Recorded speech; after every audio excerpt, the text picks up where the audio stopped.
kenyataan bahwa manusia memiliki kemungkinan yang cukup besar untuk dikendalikan oleh nafsunya, terlebih ketika kita di dalam kenyataan ini dipertemukan dengan beragam situasi atau kondisi dan fenomena yang penuh dengan rasa sakit, penuh dengan penderitaan dan pengkhianatan.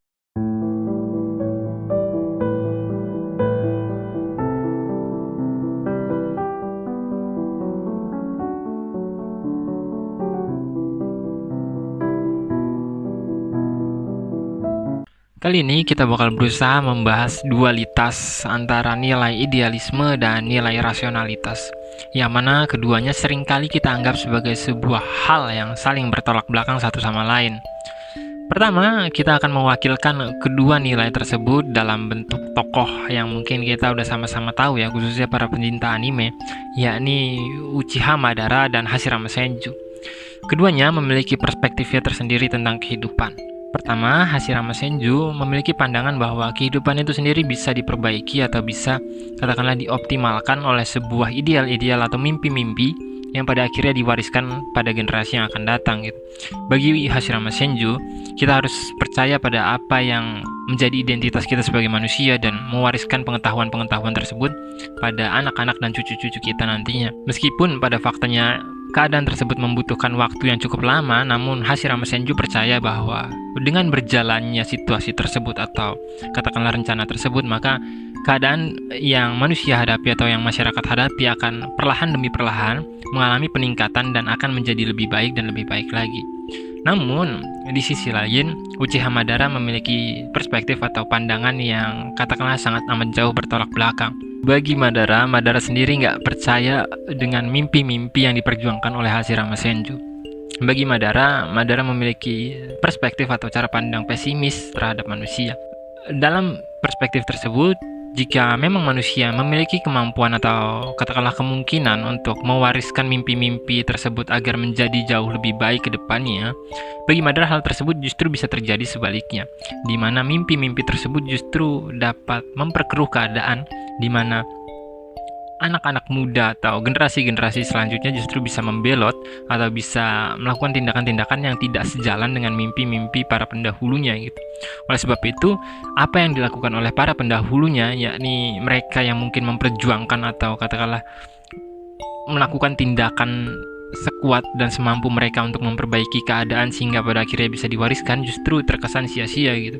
Karena generasi penerus pada akhirnya akan menyeleweng, akan tidak mengikuti jalan tersebut. Bagi Madara, kemungkinan-kemungkinan tersebut sangat amat memungkinkan gitu, karena dalam perspektif pesimisme, orang yang memiliki kemungkinan untuk melakukan tindakan baik, maka di saat bersamaan memiliki kemungkinan yang cukup besar juga untuk melakukan tindakan yang buruk gitu, untuk melakukan tindakan yang dapat dikatakan negatif. Dan Madara melihat hal tersebut gitu. Madara melihat kenyataan bahwa manusia memiliki kemungkinan yang cukup besar untuk dikendalikan oleh nafsunya, terlebih ketika kita di dalam kenyataan ini dipertemukan dengan beragam situasi atau kondisi dan fenomena yang penuh dengan rasa sakit, penuh dengan penderitaan dan pengkhianatan, yang kemudian dapat menjadi pemantik atau pemicu utama dari membelotnya generasi muda atau membelotnya manusia dari jalan utama di mana kita mengusahakan nilai-nilai kebaikan tersebut.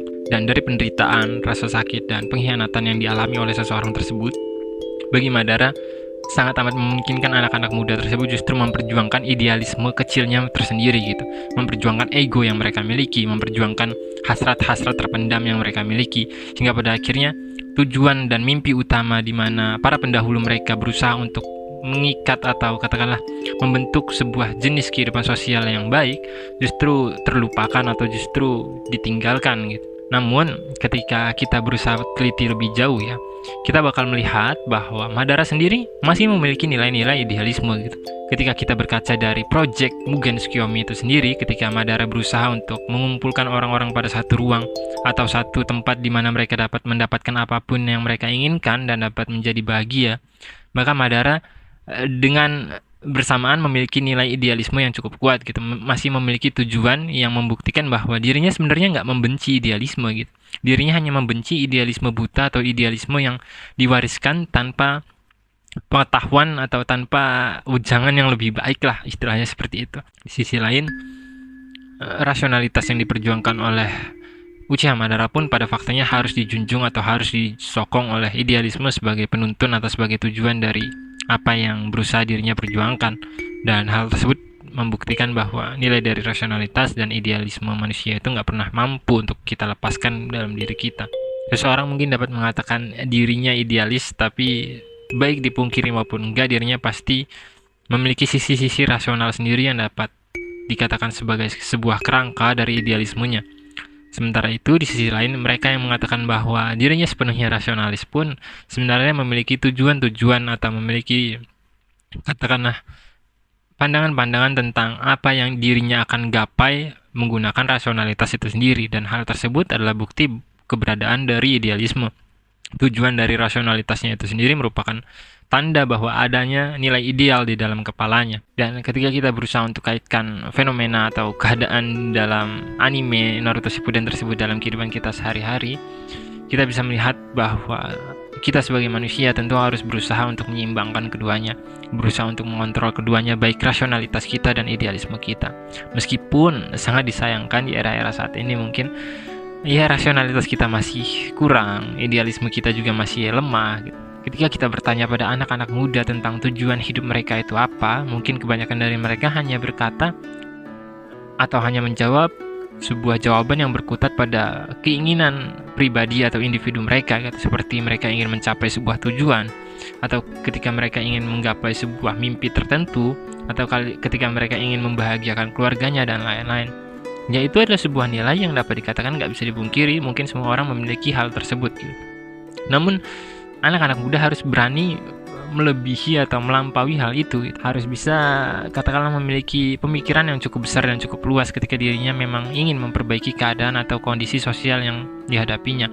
Dan hal tersebut bukan berarti dirinya menyia-nyiakan atau menyepelekan tanggung jawabnya sebagai seorang anak, baik sebagai seorang individu maupun sebagai bagian dari keluarga ya. Yang saya maksud dari melampaui itu sendiri adalah ya step by step semuanya diperbaiki, dan hal tersebut tentu akan jauh lebih baik dibanding hanya berpikir tentang nilai-nilai kebahagiaan pribadi atau nilai-nilai yang hanya berkutat atau hanya selesai pada dirinya sendiri.